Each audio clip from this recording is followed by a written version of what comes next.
All right.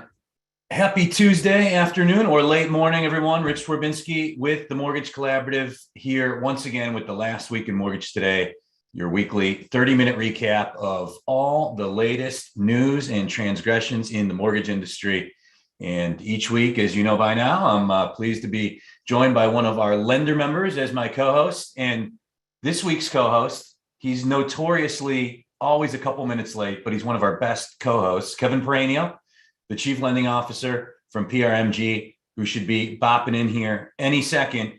And while he does, I see already in the chat, Bernard from iEmergent. Rich, have you gotten over the Rams winning but not covering? I got very lucky. A large part of my investment in the game this past Sunday was on the money line, and the money line with the under as well. So it ended up being a pretty good Sunday for me. Monday morning, maybe a little shakier, but yeah, entertaining game, and looking forward to getting KP's take on, as always, mortgage related commercials, especially these last few years, a couple of good years for the mortgage industry. Rocket Mortgage kind of made their bones on Super Bowl Sunday. The infamous, I forget if it was 6 years ago now, I want to say, the infamous push button get mortgage commercial that I've talked about a number of times was really a seminal moment. I really believe that for the mortgage industry at the time. I mean, there's a lot of negative pushback to that Super Bowl commercial. People in the industry, outside the industry, oh, here we go again, push button, get mortgage, too easy, lowering the standards, that's not feasible.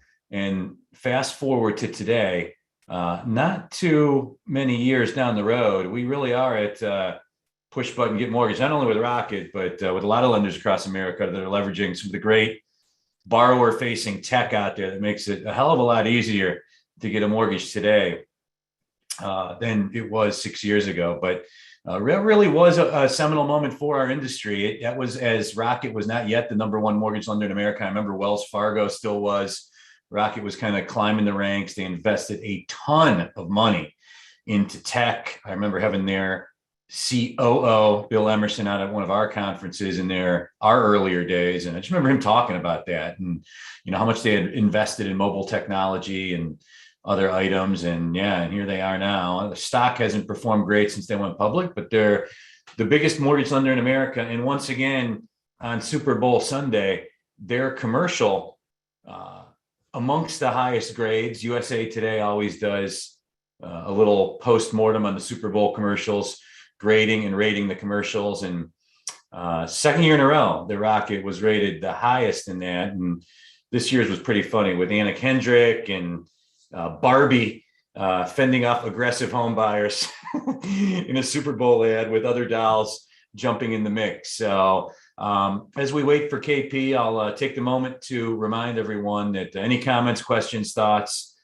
anybody has, please feel free to drop them in the chat or the Q&A, and we'll incorporate them into the show. So getting on with this week's news and beyond the Super Bowl, I think the number one story continues to just be the rate climate in general.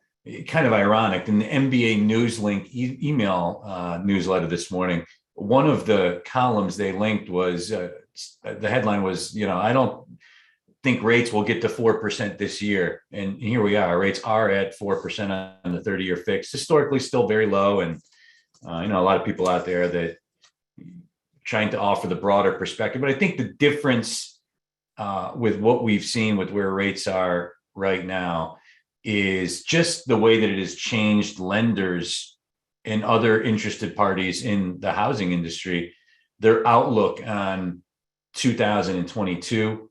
And, we get projections from economists, typically revisions quarterly. It'd be interesting to see how those are impacted by the changed rate climate, with rates at a point where most people felt was the high water mark of the year. But here we are with them at that point early in the year. And KP, I believe you're on. There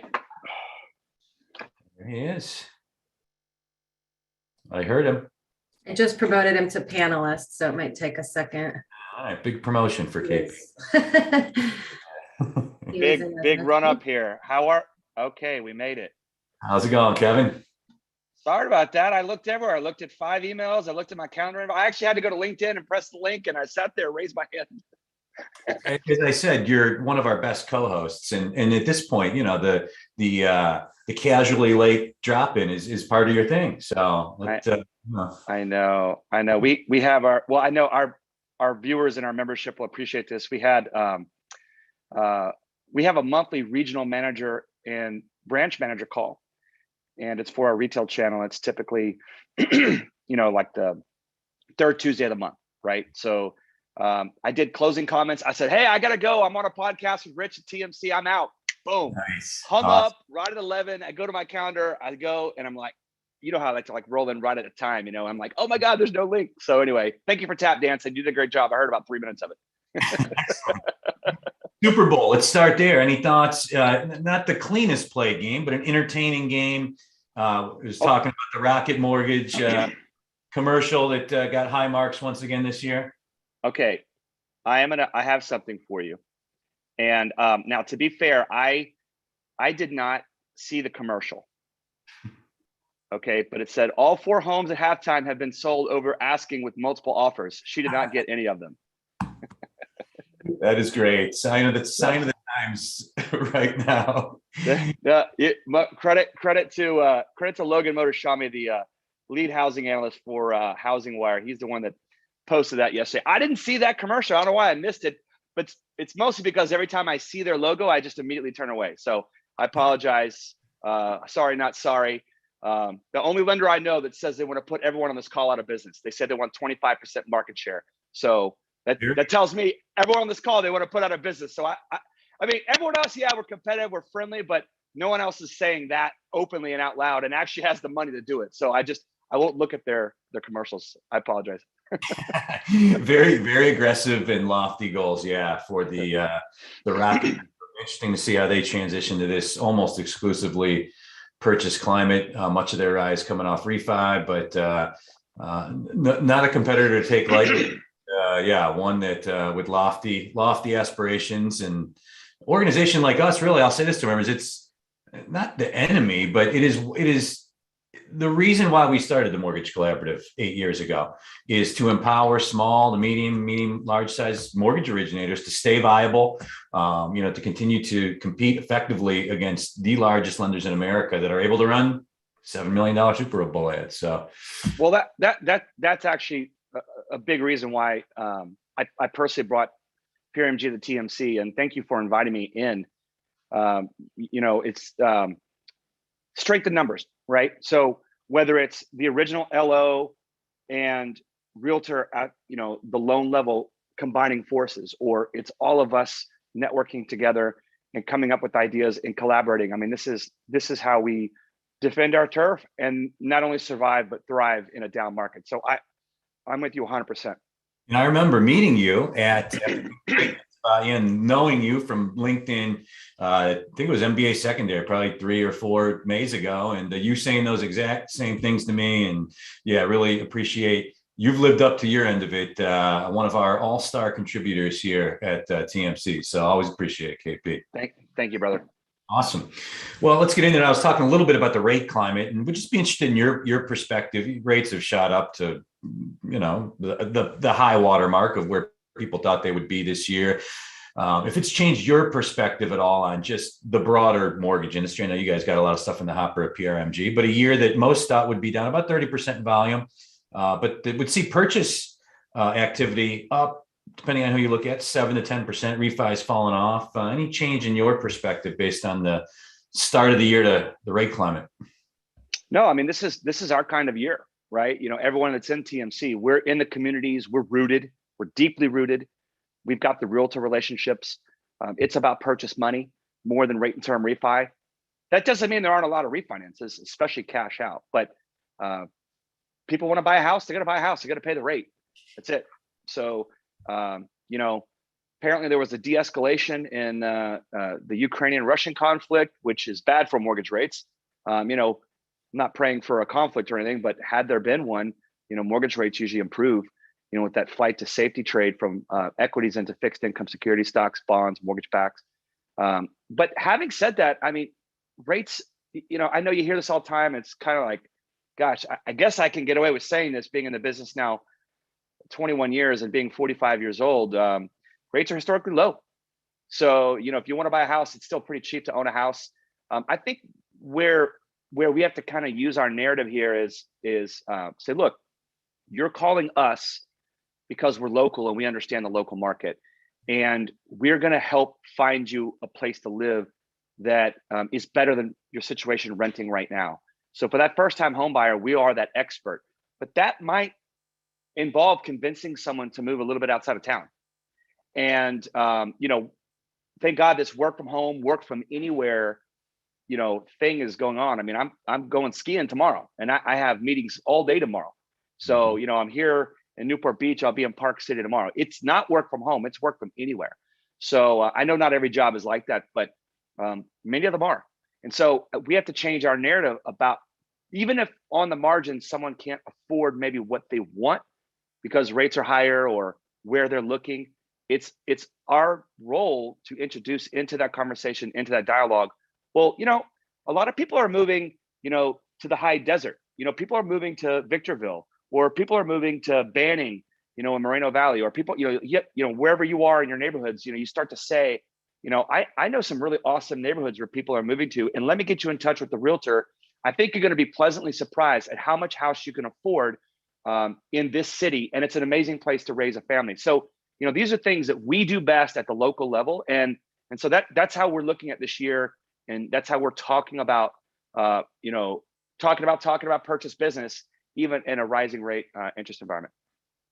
Yeah, great points. Because so much of the narrative is really negative right now. Just, it's the headlines. You can't go to any major media outlet right now with some sort of story near the fold about affordability and rates and home values and so on and so forth. But rents are up as well. It's moving along with it. And, I think that people they have to live somewhere. And historically, homes are, historically rates are very low. And you're right. You don't have to kind of stay rooted to the neighborhood that you thought you lived in because of employment reasons. So interesting to see how the year plays out. But sentiment is negative right now with younger people. I was looking at the Fannie Mae home purchase sentiment index, and it was the lowest percentage ever amongst people polled in terms of just to answer the question, is it a good time to buy a house right now? Only 25% said yes. That was the lowest number ever. Amongst 18 to 39-year-olds, it was even way lower. It was like 16%, I want to say. So, but to your point, incumbent upon us in the industry to be the voice in the neighborhoods and to try to change that narrative a little bit. Well, don't forget. I mean, you're talking about people, well, first of all, the average first-time home buyer is 33. So maybe they're getting out in front of their skis, which is great. I bought my first house at 23. So, I'm all for helping people get ahead of it. But, you're talking to millennials and Gen Zs where all they think about housing is, you and I are a scumbag. We crashed the market in 07 and 08. And, a bunch of, local brokers are idiots. I'm not, it's kind of tongue in cheek, right? But, think about what they learned in junior high and high school, in college, with their professors at their schools, and no one has told them, dude, like the number one way to generate wealth is to buy a home, period. 90% of millionaires did it through real estate, period. Like, what are you renting for? You're literally making a landlord rich. So kind of part of what that narrative is for a lot of those younger cohorts is they think people with money, are evil, or maybe they don't believe in the housing industry, or maybe, I don't know. But, if you could kind of poke and prod, in a professional manner, we're all peers here. So I'm speaking, maybe a little bit more harshly, but, you say, hey, that guy that you're paying rent to, you're making that dude rich, or that woman, you're making her rich. You're making that fat cat rich. That you're putting money in their pocket and they're sitting back on a beach. Why are you renting? And I have this line, I say renting is for suckers. And Brent Chandler, I love the dude from Form Free, he came over, he goes, dude, he's like, rent, you can't really say that. Now I get where he's coming from, because renting traditionally is, there's 44 million rental units in America. And, renting sometimes is like a trap. You've got people that can't get out. And I'm not disparaging those people. What I'm saying is when you rent, you pay 100% interest rate. You pay, what's the interest rate today? 3.75, maybe 4.25. You're paying 100% to a landlord who's, owns the property that's appreciating on a record level, 17%, 29% in Seattle. I mean, it's unbelievable the wealth gap that's being created right now. And unfortunately, renters are taking the brunt of that. And if they're even lower on the socioeconomic scale, you got to pay 17% higher rent year over year, food prices, energy prices, heating oil. I mean, it's just brutal right now. It's such a good point, because I would agree, like so much of the negative sentiment that people between 18 and 39 have regarding housing is baked into, right, what happened in 06 and 07 and 08. And, any of us, you're out at a party with friends that aren't in the industry. What do you do for a living? You're in the mortgage industry. Like, it used to, 10 years ago, I would shudder and grit my teeth when I answered that question. But even now I see it, like there is still that false sentiment that a lot of the stuff that contributed to the meltdown still exists in the industry. And maybe they see headlines with negative news about housing and values and rates, and they lump it all in together. And one of the things I've always wondered, like this is something NAR does good. I've wondered why MBA doesn't do some kind of national campaign to some of the things that we're talking about here, and talks about the value of the loan originator in the local neighborhood. I've seen NAR do this, talking up the value of the human realtor, and something that I've always wondered why that. Oh, look at that! We got a special co-host this week. That's my son, Luca. Nice. That's on a call, buddy. I'm gonna throw it to you over there. Okay, go. He's got his second baseball practice. Does he think the mortgage industry is corrupt, Luca? No. He just wants to play catch with Dad. Play ball. I will say the Mortgage Bankers Association does a good job of putting out content. They put out charts. They put out data. If you go to mba.org and you go up to newsroom, you can click on all the latest reports. I actually look at that every night before I do my LinkedIn. Little podcast, I guess. Well, actually, technically making it a podcast. We're gonna start cutting it up on audio and putting it on. Cool. Yeah. Spotify. Yeah, I mean, I'm already making it. I might as well just throw it out. We do audio form. We get more listens on podcasts by far than the live or the YouTube after the fact. Are you saying nobody wants to see our ugly noses? Is that no? What it is? They get more podcast listens for whatever reason. So I always joke. I that's my joke. I always say nobody wants to look at my ugly nose. It's pretty big and crooked. Sorry. Chiming in that he loves the noses, by the way. So. Hey, coming from Coots is like the perfect asymmetrical face. Right, exactly. Chiseled up like granite. Right. Exactly. Yeah. He's Texas tough, isn't he? But no, I think you brought up a good point about getting the word out. Isn't it crazy? Like when people are talking like, I'm gonna wait to buy a house. I'm gonna wait for home prices to come back down, and I'm like, no, like. Don't say that. Like last April, right? That's what everybody was saying. Is values were starting to come up. All the first reports of these bidding wars about 10 months ago. Every person I know under 40 was wait till the market crashes, and here we are. 10 months later, rates are a full percent higher, and homes have gone up 20% since then. I know, and again, it's part of the crash. Everyone thinks that every down part of the cycle will be like 08. When it was just brutal and everything's just going to come down. I mean, will home prices moderate? For sure. I mean, this, the rate at which we're appreciating is has a stopping point. It has a tipping point. I mean, it's not tenable forever, but will it crash? I mean, go back to March of 20 when people were like crazy fearful. And then once the CARES Act kind of settled in and the rate sheets kind of settled in, man, I hammered down in May of 20 and I bought a second home in Rancho Mirage. I bought this little condo for like $489,000. They are selling right now. I'm not kidding. The exact same thing. They are selling for $789,000. And I mean, it's like, could you imagine if you're sitting in LA and you're like, okay, I'm finally tired of all the crap going on in LA. I'm gonna go, live in the desert or get a home out there on a golf course or whatever thing. And now I got to pay $800, $850. It's like, again, the 07, 08 narrative is still in people's mind. I'm not saying that there isn't a correction, but what does that mean?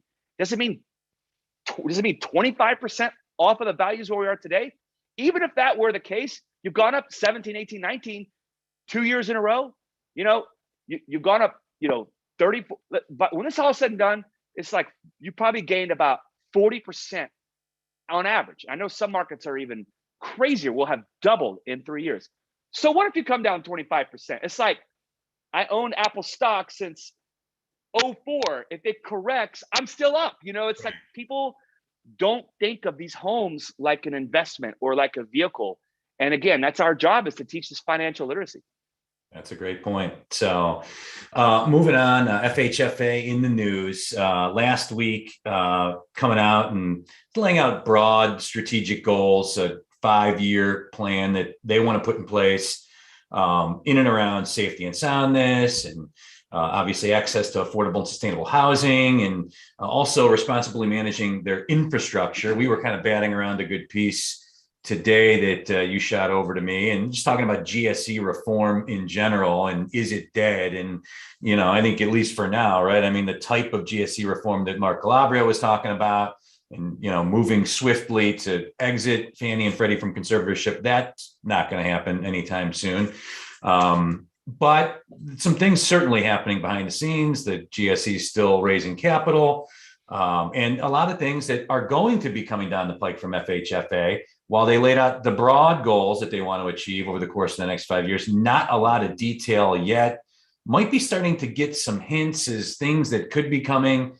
I was talking with Rob Krisman last Friday, about some of the excerpts of the Senate Banking Committee meeting from last week, and you're starting to see like where the Republicans and the Democrats, the positions they're starting to line up behind as housing becomes a political football. Normally not an election issue, housing, but looks like at the midterms, it's going to be one of the things the candidates are talking about.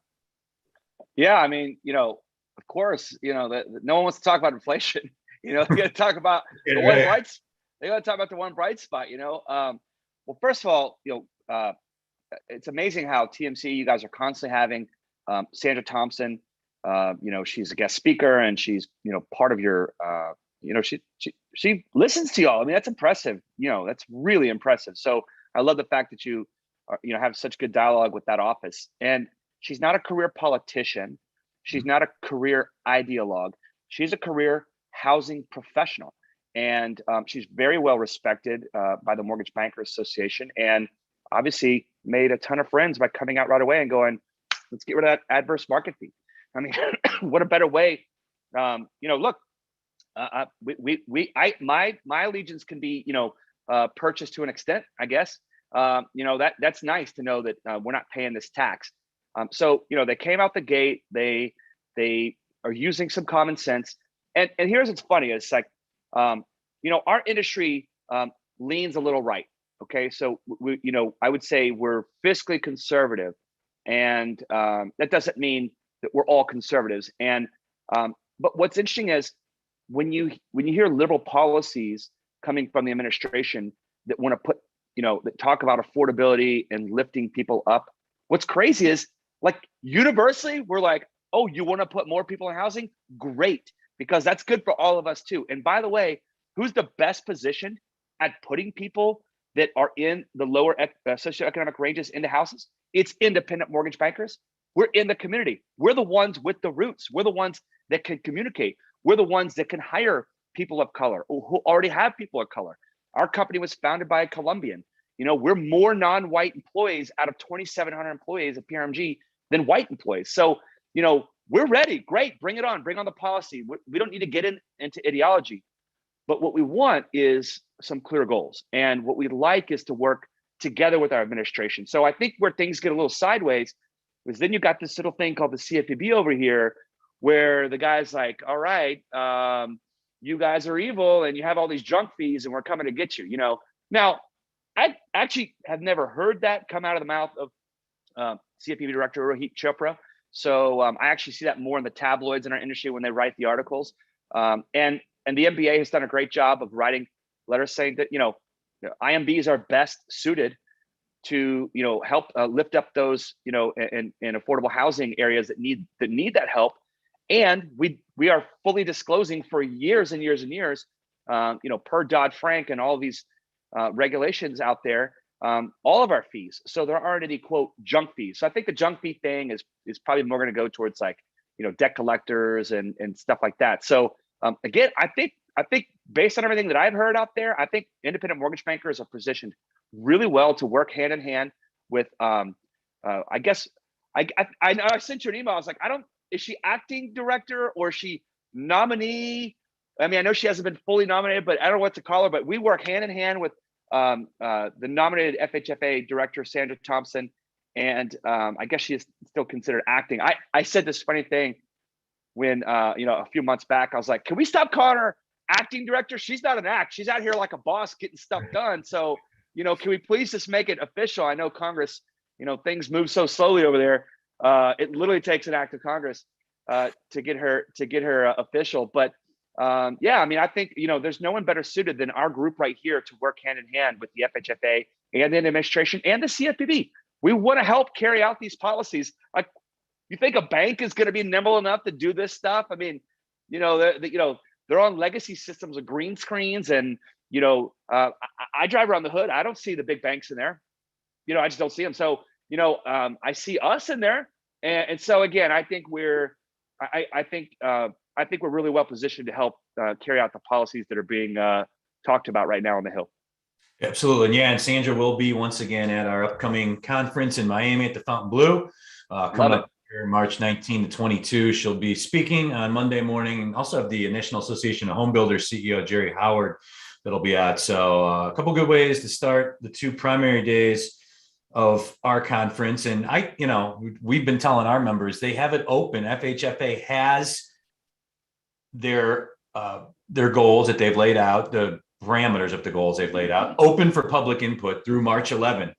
And I've heard from those in the industry and those at rulemaking bodies that when they put these things open for public input, they get so few submissions actually. All of us that are boots on the ground and are very well positioned to guide and advise organizations like FHFA or CFPB on how to enact smart policy with, to your point, very clear guide rails and guidelines.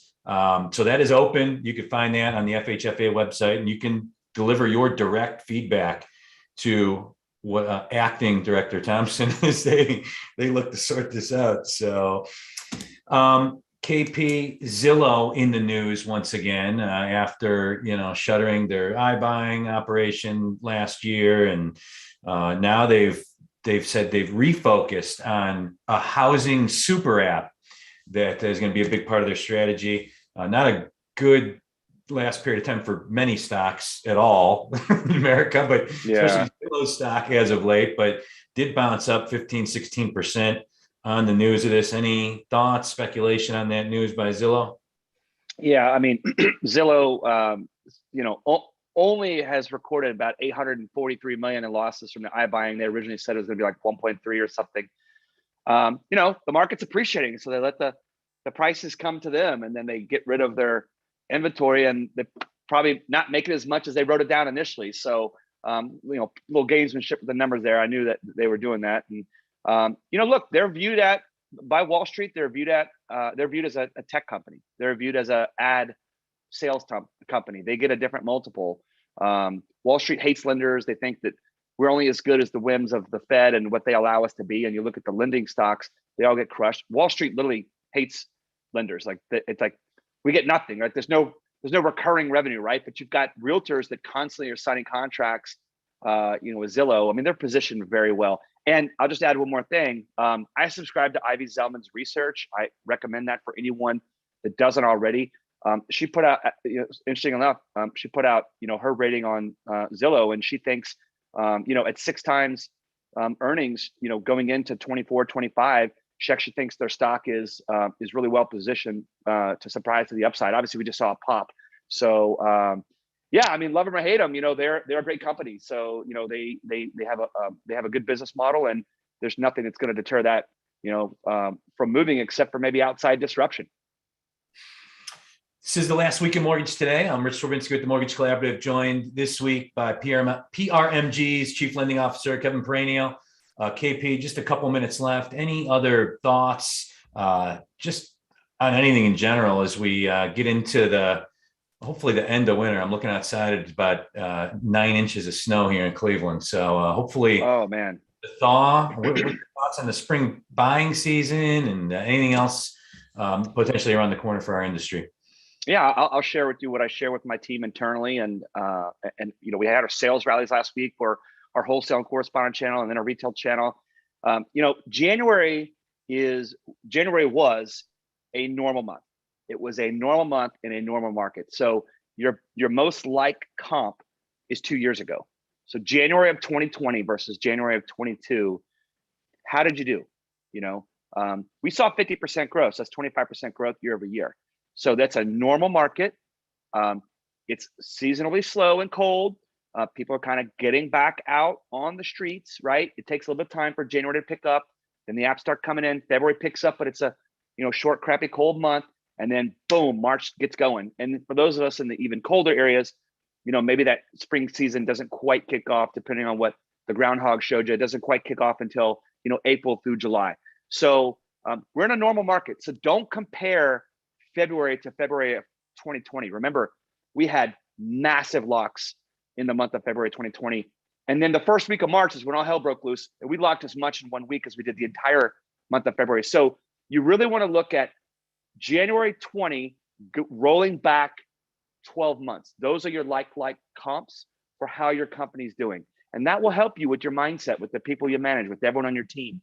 You can't compare it to an epic refi boom. It's just not fair. It's not the same market. But loan amounts are enormous everywhere, even in smaller mid markets. Average loan size, counting limits for FHA, conventional. I mean, gosh, if you're in a high balance area, it's basically $1 million. I mean, for an 8-paper rate, it's crazy. So, we're very bullish on this year. It'll be back to blocking and tackling. So hopefully, you've aligned with all the partners that TMC keeps putting in front of you. You've got your tech stack dialed in. You're ready to rock. Great perspective, KP. As always, really, really appreciate you joining me in the co-host slot. And we're gonna keep coming to the bullpen to get you for these shows. And all the best to you and yours as we get into the week here. Really appreciate it, Kevin. Thank you, Rich. You always do a great job, man. I really appreciate you inviting me here anytime to serve the community. Let's all go crush it together, everybody. It's awesome. And to our attendees, thanks as always for spending 30 minutes with us. We're here every Tuesday at 2 p.m. Eastern with the Last Week in Mortgage Today. And as noted earlier in the show, you can subscribe to our TMC Connect podcast on Apple or Spotify, and also obviously load all these shows to our YouTube page where a lot of you watch after the fact as well. So until next Tuesday, have a great rest of the week, everyone. Take care.